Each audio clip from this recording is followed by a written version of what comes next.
Kwa hiyo ndo umekasirika au? Hivi mwanamke unanichukuliaje? Hivi unaona mimi za mwamu Ukijisikia rudi nyumbani kwangu unarudi tu kama nyumbani kwako, si ndio? Amna mume wangu. Yaani mimi kwa kweli kukaa kilichotokea, naomba tu nisamee. Kwa sababu mimi nikilala, nikikaa kichwani mwangu, moyoni mwangu upo wewe tu. Unakuwaje na wivu na yule mzee? Yaani mimi nipo kwa yule mzee pale kwa ajili ya vitu vichichi vyake vihela basi. Lakini mimi nakupenda wewe. Hana shughuli yoyote.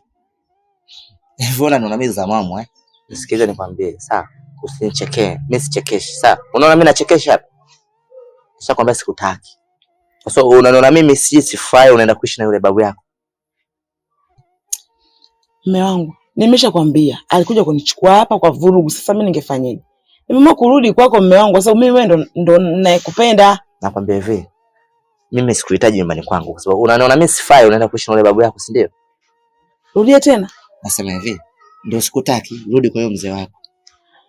Kaunitaki basi mimi narudi nilikotoka. Sikiliza basi mtamu. Unajua muda mwingine mimi napenda kukupa utani. Kipenzi changu, lazima nikutanie bana. Mapenzi bila utani hayaendi eti mkangu. Ndakasirika mimi. Usikasirike jamani. Mapenzi bila utani kweli yanaenda, hayaendi. Jamani. Mimi kwa nakutania tu kipenzi changu. Rudi basi tuongee. Yaani ukienda kunisema tena naondoka. Jamani, kukutania tu kidogo, ushakasirika unataka kuondoka. Kwa nini? Ila mimi unakuwa niuzi sana unapokuwa unaenda kwa yule babu yako. Mimi wanaspendi na nakeleko sana hilo jambo. Sawa. Sikiza nikwambie.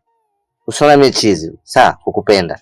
Yaani mimi nakupenda tu kwa sababu tu ndio hivyo, lakini sipendezeshi na matukio unayofanya kutoka hapa nyumbani kwangu bila hata kuniaga, unaenda kuishi na yule babu yako. Kwani yule mzee anakupa nini? Basi ongea ndani.